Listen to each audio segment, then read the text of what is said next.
네, 사우스베이 장로교회 여러분들 평안하셨습니까? 주일 지나서 이틀이 지났고 오늘 10월 20일 화요일입니다. 예, 오늘도 역시 지난 시간에 이어서 예수 이야기 우리 함께 나눠보도록 하겠습니다. 예수님께서 그 광야에 나가셔서 세례 요한의 그 운동 또 세례 요한의 활동 많은 공감을 하시고 우리가 지난 주일날까지 생각해 보았던 바와 같이 예수님께서는 세례 요한과 함께 엘리야 또 모세 그 예언자 전통을 이어받은 그러한 말씀과 활동을 하셨다라는 것을 생각을 했었습니다. 오늘은 그 세례를 받으신 이후에 예수님께서 이제 광야로 나가시게 됩니다. 그 광야로 나가시게 된 그러한 그 연유에 대해서는 성령의 이끌림을 받아서 나가셨다. 이렇게 말씀을 하십니다. 오늘 그 보시는 바와 같이 마가복음 1장 12절에서 13절에 있는 그 말씀, 그리고 곧, 그러니까 세례를 받으신 이후에 곧 성령이 예수를 광야로 내보내셨다라고 말씀을 합니다. 그럼으로써 예수님께서 광야에 나가셔서 이제 약 한 40일 동안 그 활동하시고 또 나름대로 또 유혹을 받으시고 40일 동안 계셨다는 것을 이야기를 하는데, 그것은 성령의 인도를 받아서 나가셨다라고 말씀을 합니다. 아마 이 말씀은 그 후대의 그 성경 저자의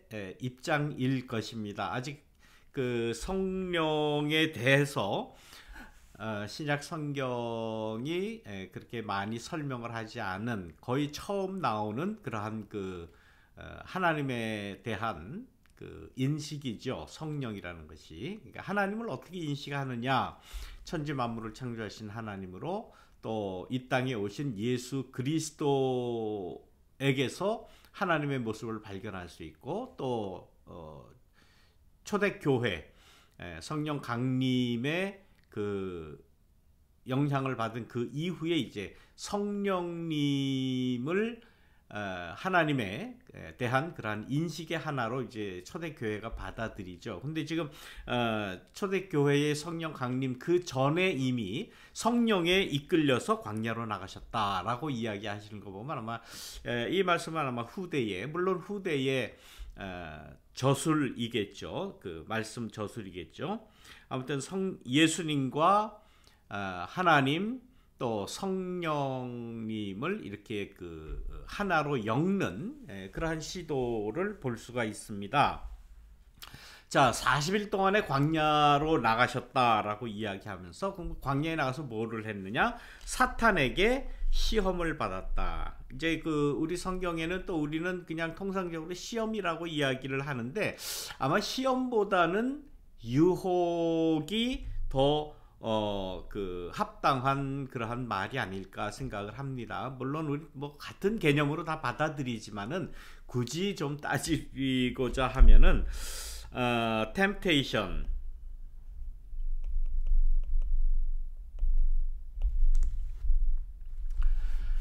유혹을 받았다.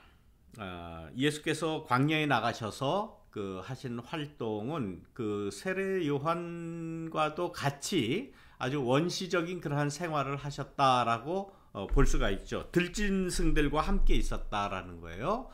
정말 그 보통 사람으로서는 견딜 수 없는 그러한 그 조건인데, 들짐승들과 함께 원시적인 그야말로 자연 그대로의 자연에서의 그대로의 삶을 살아가셨는데, 그러나 거기에 특별한 것이 있었어요. 천사들이 시중을 들었다라는 그러한 그 표현을 합니다. 이것도 역시 뭐 그 당시 예수님과 같이 광야에 나가서 시험 유혹을 받았겠습니까? 누가 봤겠습니까? 그러지 않죠. 아마 예수님은 홀로 정말 그 고독한 가운데, 외로운 가운데 이러한 유혹을 받으셨을 거예요. 그러나 후대에 예수님의 이 40일 광야에서의 시험, 광야에서의 유혹을 전한 초대교회 성경 저자들은 그때에 천사들이 함께 했다라고 믿었다는 거죠.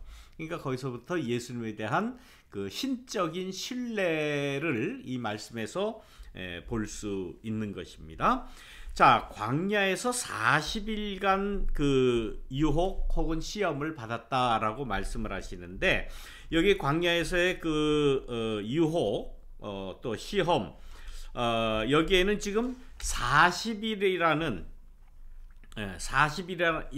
그 숫자가 나옵니다. 근데 이 40이라는 숫자는 이스라엘 역사 가운데 굉장히 그 중요한 의미를 차지하고 있습니다. 40일 혹은 40년, 이 40이라는 숫자는 무슨 숫자일까? 자, 어디에서부터 이 40이라는 것이 나오는가 한번 먼저 살펴보도록 하겠습니다. 이 본문에는 광야와 40일을 연결을 해놨어요. 이 40이라는 숫자는 우리가 그 출애굽 때에 히브리 노예들, 핫비루라고 그렇게 이야기한다고 그랬죠. 히브리라는 말이 핫비루 라는 그러한 그 말의 어원을 두고 있어요. 이 핫비루라고 하는 그러한 그 집단, 그러한 사람들은 어떤 사람이냐, 민족이 없어요. 또 자기네들을 법적으로 보장해 줄 수 있는 어떤 법적 근거도 없어요. 아무런 뭐 나라도 없고 사회도 없고 조직도 없고 아무것도 없고 그냥 뿔뿔이 흩어져 있는, 겨우 먹고 살려면 자기의 노동력을 제공하고 대가를 얻을 수밖에 없는 그런 사람들의 무리예요. 그 무리를 앗비루 혹은 핫비루 그렇게 불렀을 것이다 라고 추정을 하고, 그 핫비루가 나중에 히브리가 됐을 것이다 라고 지금 성서학자들은, 또 고고학자들은 그렇게 주장을 하고 있습니다. 그래서 이 히브리라고 하는 이 개념은 민족 개념이 아니에요. 또 사회 집단 개념이 아니에요. 집단이라기보다는 뿔뿔이 헤어져 있는, 아무런 법적인, 사회적인, 또 이런 조직적인 보장을 받을 수 없는, 그야말로 가지고 있는 건 자기 몸뚱어리 하나밖에 없는 그러한 그 떠돌이 인생들의, 떠돌이 사람들의 무리라고 볼 수 있습니다. 그래서 이 히브리 민족의 근본은 그야말로 근본이 없습니다. 근본이 없는 사람들이에요. 나라도 없고 민족도 없고. 그래서 애굽에 종살이를 하던 사람들이 출애굽을 맞이했죠. 그 고통스럽습니다 라고 기도하니까 야훼 하나님이, 그러니까 그러한 그 사람들이 믿던 신이 해방을 시켜주었고 해방의 역사를 맞이하게 됐다는 그러한 말씀입니다. 그런데 그 출애굽을 한 이후에 어디로 나갑니까? 광야로 나가죠. 뭐 신광야로 대표되는 광야에 나가서 이제 생활을 하게 되는데, 이 광야에 나가서의 그 히브리들, 이 핫비루 노예들의 상태라고 하는 것은 뭐 이루 말할 수 없이 질서도 없고, 뭐 어떤 법도 없고, 어떤 그 사회적인 개념도 없고, 물론 국가나 나라 뭐 이런 개념도 전혀 없는 사람들이 거기에서 공동체를 만들어야 되겠다라는 자각을 합니다. 그 자각을 준 분이 야훼 하나님이에요. 그래서 하나님이 이 그 광야 생활하는 동안 거기에서 계명을 주시죠. 율법을 주시죠. 또 이렇게 해야 된다, 저렇게 해야 된다, 많은 그러한 그 아주 훌륭한 그러한 그 공동체를 형성하는 그러한 그 규례를 하나님이 주셨어요. 그 기간이 약 40년이 걸렸다라는 거예요. 거기에서부터 아마 40이라고 하는 이 숫자, 40일이라고 하는 이 개념이 이 히브리들의 머릿속에 아마 박혔을 거예요.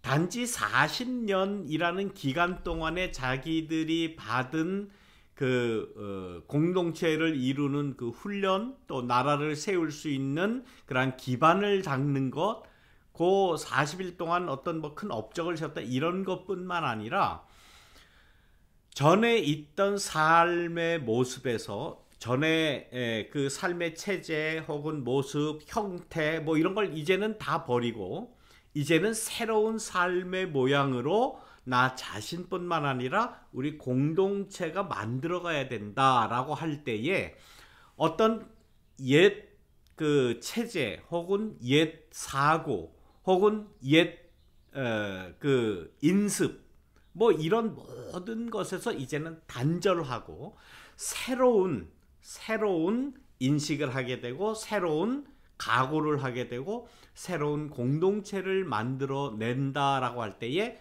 그 과도기에 어떤 결정적인 그런 계기 혹은 기간, 그 기간을 40년으로 이 히브리들은 경험을 했고 그 경험이 히브리 민족 그 후대에 40이라는 이 숫자가 굉장히 상징적으로 민족에게나 개인에게나 사용됐다라는 그러한 말씀입니다.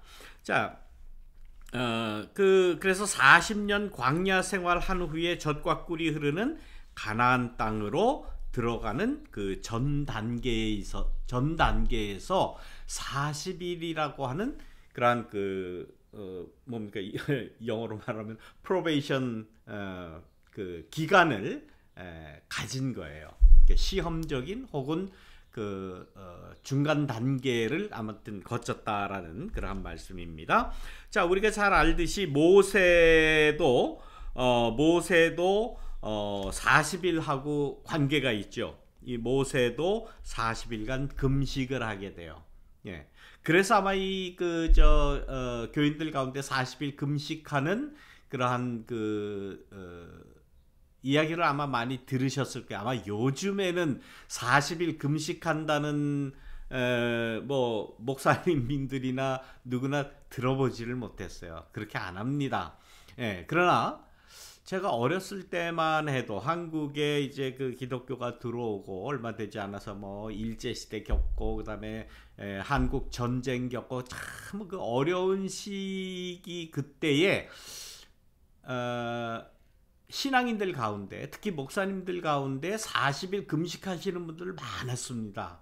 굉장히 많았어요. 제가 알기로도 뭐 수도 없이 많은 목사님들이 또 은혜 받은 분들이 신앙을 가진 사람들이 금식하는 것을 많이 봤고 오죽하면 뭐 금식 기도원까지 있었겠습니까?